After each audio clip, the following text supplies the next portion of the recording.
Hey all, I wanted to take a minute and explain how to wire in dual relays on a 92, 93, 94 Ford. This is a Ford truck that I'm doing it on, but it applies to a lot of the Ford vehicles, Chevys, some Chevys too. I don't even, maybe even some of that Dodge stuff. But if you have non-factory wiring or non-factory keyless and you want to wire in on an alarm or some sort of keyless entry like I did, you're going to need to reverse the system. The way it works is it pulls both motors. If you have, just call the coil here, it pulls both of them to ground at the same time. And then to switch one, it just momentarily for about a second pulls it over to positive, and leaves the other one positive. So it either pushes the motor from a neutral position up or down to lock or unlock the door. Then it kind of goes back to this neutral sit position, and then it's free floating. Then that way you could manually override and operate it. So the coil motor that is the actuator is never actually held in place at any one point except for when you're on the switch. So what you need to do is the wires that come out of your keyless will do a burst of either positive or negative. In this case, you could switch them on most old systems, but it's easier to just switch wires down here if you don't get it right. But just switch them. I'll explain in a second where they hook up to, but to their respective relay. But this system here, positives lock blue, and then unlock positive on green. And yeah, maybe if that doesn't make sense, I'll explain it a little bit better here. So what's going on is I've interrupted. It's kind of hard to see, but in here I've interrupted. This is the pink with the yellow wire, yellow stripe, and the pink with the green stripe over here. I've interrupted them. The pink with the yellow is the lock side, and the pink with the green is the unlock side. Now you do all your testing with a test light to confirm, just scrape the wire in there, test, but you have to activate the driver's side switch. It's the master one. If you do it on the passengers, any of the passenger doors, you're not going to get it right. But just confirm that you do have the right wires, but it should be right. So you're interrupting the pink and the yellow. If you pull the harness back here, this is the section that goes up into the door, into the little accordion job. And then this is the section that goes into the harness. Connections 30 are going to be your output in this situation, and these are the ones that go to your doors. Then this is the unlock side, and then the lock side over here, lock servo. So a little U and a little L on there so you guys remember. Sideways funky writing here. So yeah, we have our lock and unlock side. Now, so I pretty much, to do this, all you need to do is provide a ground source for your relays, which are in here. You need a hot source, which I've done with this black and white wire, which is also in the harness, and that'll go up to your 87 terminals on your relays, and I'll show you that here in a second. And yeah, then you're just interrupting the pink wire coming from the master side. So what we're going to do here is, let's start with the basics. Not sure how a coil works. This is how it works. 30 is, now first off, when you guys go buy stuff, just because this one was a 5-pin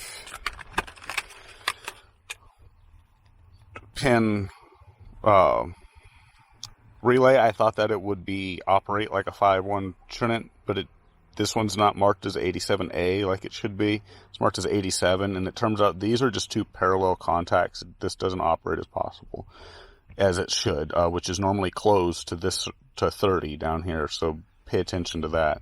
So yeah, if you have the relay, it's kind of confusing to understand like this, and there's a diagram on them too. But this, and see again, it's marked as make sure it's in focus there. It's marked as 87 too, so that was another red flag. They were trying to be ghetto about passing this off as a true, normally closed, normally open relay, double pull, double throw, or whatever, or single pull, double throw. So yeah, anyways, 85 and 86 are your triggers. Those are the outside ones here. on a relay. I kind of like to hold a relay like this when I look at it. These are, for the most part, interchangeable. Coil doesn't care which way you power it, positive here, negative, whatever. You could switch those back and forth. These are your trigger sides. So you could put one to ground and one to a low voltage switch or a trigger or something like this. In this instance, we're using the alarm. 30 is the pin down at the bottom. That's the one that's the common between the two switches. And then your two switch pins should be this one and this one. Now, if the servo is built correctly, normally closed would be here, 87A. So it'll just bring power through 30 to 87A. That's with no power off. You put a continuity tester on here, it's going to go bam, bam, right between those two all day long. To check a relay also, you can put a continuity or a ohms check resistance with ohms between here and here, 85 and 86, and get a low ohms reading. It shouldn't be a break. You shouldn't have an open circuit there. That's an indication the relay died. Easiest way to check a relay, just swap it with another one. So anyways, back on track here. Between your common, a 30 and 87A are normally closed. Well, when you energize the coil, like I said, polarity doesn't matter here between these two terminals. When you energize the coil somehow, it'll switch from 87A over to just standard 87. So that's what happens here. And this is the way I kind of like to picture a coil in my head. I have the nice 85, 86, power it however you like. And it's a plunger. It's an electromatic that just pulls a switch over, but I just kind of think of it as a plunger pulls down and pulls on this switch, and it pulls it from where it's resting here and normally closed to 87A, pulls it to 87, which is normally open. Now, the whole point of doing all this is so this low voltage circuit doesn't have to carry the load. Say if you're just switching on, you have your power from your battery here, and you're not using 87A, it's just resting, but over here you have some super duper headlights or a horn or fans or whatever. Then that way you have a low voltage switch in your dash, doesn't have to carry all that load, and you don't have all that associated voltage drop with the runs back and forth and everything. So DC circuits really like to keep things centralized. So anyways, that's the basics on how a relay works. So the other cool thing about a relay is you can make them do other things. So what we're doing here is, let's just show how this is wired up. We have, these will go out to our doors. And then here inside is our grounds. And then these are switches out here. So in this instance, I have my blue from my alarm, my green from my alarm, and these are just momentary triggers, and they're like low milliamp ones. These are to my doors, so the door one here would be the pink with the yellow, and this would be the pink with the green. And these are out to the doors. You have to make sure you get this part right too. It all wants to be right, or if not, you'll let magic smoke out, or it won't work, or something. Yeah, like when I wired this up, I was like, what the heck? Had these stupid things in, and yeah, they wasn't working right, and nothing was working, and I put a continuity tester to it, and yeah. So be mindful of that. It's this junk. Be mindful of, I don't like blasting companies, but that could release smoke out of a circuit. That's just stupid and annoying. I don't like that. So anyways, you have your doors coming in here. This is the same as the here. You don't switch these either. So this is the pink, yellow. Let's just abbreviate that a little bit. And then this 87 over here is pink with green. And then here we have positive. I know it's kind of getting to be a cluster here, and then this is a little symbol for ground. So this is our ground down here, just going to the firewall. This is our power in. It's the black and white, soldered with bad tape over it. Excuse me. And that's already a fuse circuit for the door, so I'm not worried about adding an additional fuse that I have to go chase down in the door panel in case this all doesn't work, because I hate hidden fuses. At least I know the relays are there, and they're a lot less prone to fail. being that it's already a fused circuit. So anyways, what's happening here is you just let's look at the lock side here. So you have the pink and yellow. Because this is the normally closed, remember, the normally between 30 and 87A is normally closed. This passes through with no power, no energizing to any of the circuits. This passes through the lock circuit.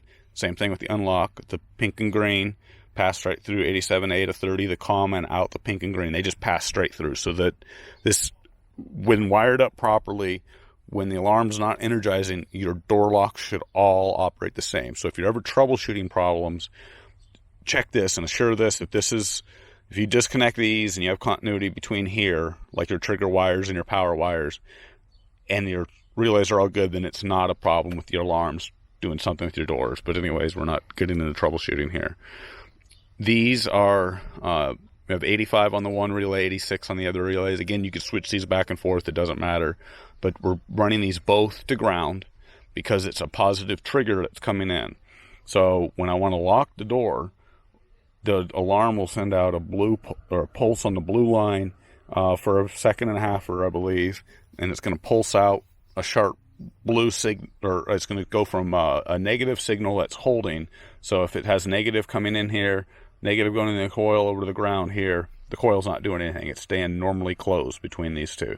But if you switch momentary positive to here, it's going to energize this coil. It's going to swap from 87A to 87 from energizing the coil, and then it's going to, for as long as this pulls that positive, pulls it positive, it's going to go over to here momentarily. Well, by doing that, it's going to bring this pull power off our black and white wire onto the circuit and apply the door locks. Same thing in the reverse. And when the alarm lets off that circuit, it goes back to its normally closed position because the coil's no longer energized, back to 30. Then over here, the traverse is the same. If you want to unlock the doors, green gets energized, powers up the coil, switches from normally closed position of 87A to 87 momentarily, feeding positive power out the common because it's no longer pulling in here from the master door switch, and it sticks it out the pink and green, which is the unlock circuit, and bamski, your door's unlocked. So anyways, I hope that is a apt enough description of what's going on here, and maybe it'll help some of you figure out how to wire up your vehicle lights and not so much of a headache. Anyways, enjoy y'all, and I'm going to go tidy up my wiring here because I was kind of frustrated last night doing this when those relays gave out. I was just like, So anyways, yeah. Have a good one. Happy trails.